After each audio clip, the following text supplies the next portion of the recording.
Hello, my name is Andy Clayton and I've been learning BSL, which is British Sign Language. And towards the end of 2020, I made a series of videos where I talked on each week going through the program of 101, which is the introductory level of learning BSL. It's actually split into a number of years. So the first year you do 101, 102, 103. The second year you do 201, 202 and so on. So this is the really basic stuff. Now, during the first series of videos, I talked about all the different aspects of learning 101, which was things like the BSL signing, and there was also things about greeting people, saying what your name is, and all sorts of other things. And at the end of that process, the end of that first term from September through to December in 2020, I then took an exam, and that was my last video when I was just about to head into the exam. So this is a follow-up to say how I've been getting on and how things have been going since then.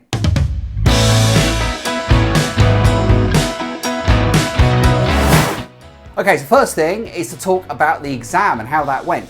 Now, the exam is quite different to a lot of exams because it's very structured in the way that it is marked. So every single mark has a criteria. So if you do something in the exam, you will get a mark for it. If you don't do that thing, then of course you won't get a mark for it. And because it's very structured and very regimented in how the marks are allocated, the pass mark is high. There are 18 points that are up for grabs. You have to get 16 points to pass. So there's really very little room for getting anything wrong. Now, I'm delighted to report that I actually got 18 out of 18. So it meant that I ticked all the various criteria in that exam and got everything right. So I'm really pleased about that. It took a while before we heard the results come through, but everybody that I took the course with, they all passed, which is wonderful news. So since then, we've been learning the criteria for BSL 102, and very recently in March 2021, we have started learning BSL 103. Just trying to get my hands together there.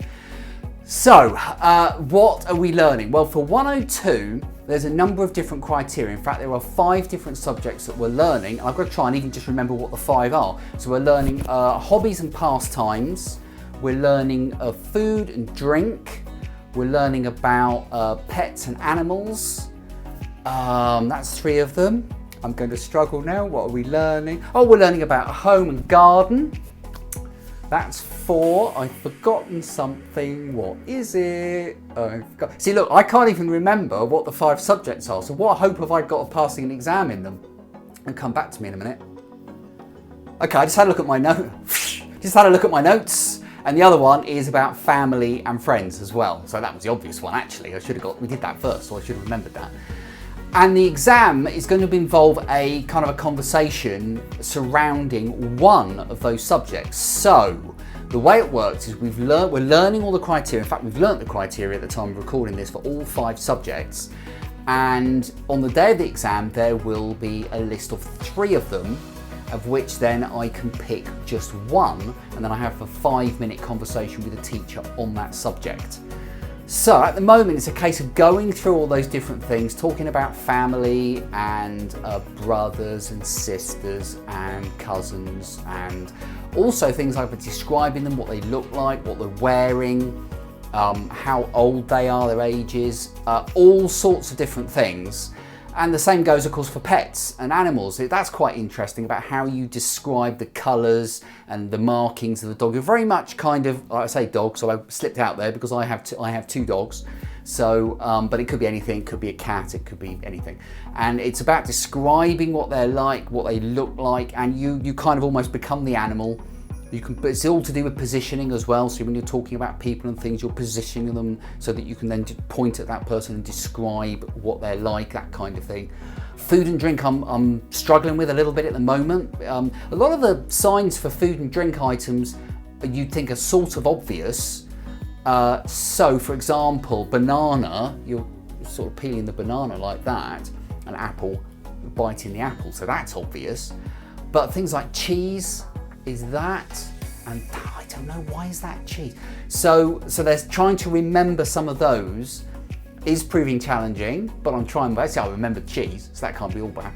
So it is trying to remember what those signs are, what they all mean. So yeah, okay. So we're doing an awful lot of practice at the moment of trying to get into the conversations. One of the things that I'm finding tricky at the moment is that when you're having a conversation just in, say, spoken English, because that is my first language, if somebody is saying something and I think of a question to ask them, it'll just come to mind quite easily. I can think about what I want to ask them. But in BSL, not only have I got to think, okay, what do I want to ask this person? I've got to think, do I actually know the necessary signs to ask that question? And then I've also got to interpret that into BSL structure, which is often kind of different, which is different to English structure. So, for example, if you're asking somebody's name, so it's name what, not what is your name. It's almost not back to front necessarily, but it's done in an order that makes a lot of sense actually for BSL, but might not make sense in another language such as English. So you've got to do all this kind of interpreting while you're listening to what somebody's saying to then be able to leap in and kind of ask the question. So that's where I'm struggling at the moment, but there's plenty of time to go before the exam. I think this is why they do it like this, they structure it like this, because you've got we did 101 leading up that kind of 12 weeks or so up to just before Christmas 2020, did the exam, right, that's done and dusted. Now we're kind of learning 102 and 103 together in one block, and what will happen then is we'll then take the exams, I think, quite close together, sort of in the summer of 2021. I think that's kind of how it's going to work, and it gives us an awful lot of time to kind of practice and get the things together. Anyway, that's enough waffle. I'm just standing here looking at the screen, it's a bit dull. So I just wanted to give you an update. What I would love to be able to do, of course, is to talk through an entire video and sign it while I'm doing it. Although again, that's very difficult because the way I'm talking is different in the order of the words, and how you would sign it is totally different. BSL is a completely different language. So I think trying to sign for yourself would be really, really hard. I'd love to do it, but I really am not anywhere near that. Anyway, I hope you've enjoyed this. Do post your comments below. Lots of people have been sending me messages actually asking how is BSL going. I think perhaps there was a fear that maybe I hadn't passed the exam and that's why it had gone quiet. But really it's because we've been going through doing a lot of things, repetition, kind of practice to try and get the knowledge for 102 and 103 on board. So I'll probably do another follow-up a little bit later in the process, perhaps when I feel a little bit more confident about 102 and 103 and can demonstrate a few signs or something. I mean, I was doing, for example, I play the saxophone, that's one of my hobbies, and the saxophone is like that, which is kind of obvious, but also, you know, that could be a few different instruments actually. So you'd also combine that with the mouthing of the word. So would be the sign for saxophone, for example. And another one of my hobbies is taking my dogs for a walk. I quite like actually the hobbies and pastimes one. You can get a lot of subjects in for that. You can say you left home and then you've gone outside for a walk, and perhaps you've gone to the beach and you've gone into the woods and that kind of thing. So I quite like that. You could describe what the dogs look like. So I quite like that as a subject. I hope that one comes up. Food and drink's a little bit more difficult. You can't go out anywhere to eat at the moment. Family's okay. I haven't got a massive families, but there's enough people in there that I could probably find something to talk about.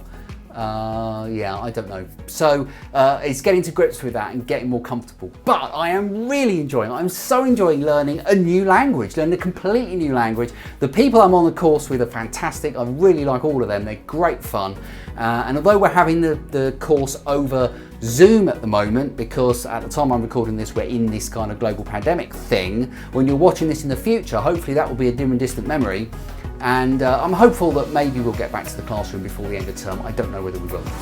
Anyway, I am rambling still. So thank you very much for watching. Do leave those comments and I'll give you an update on how I'm going with BSL at some point in the next few weeks. Thanks for watching.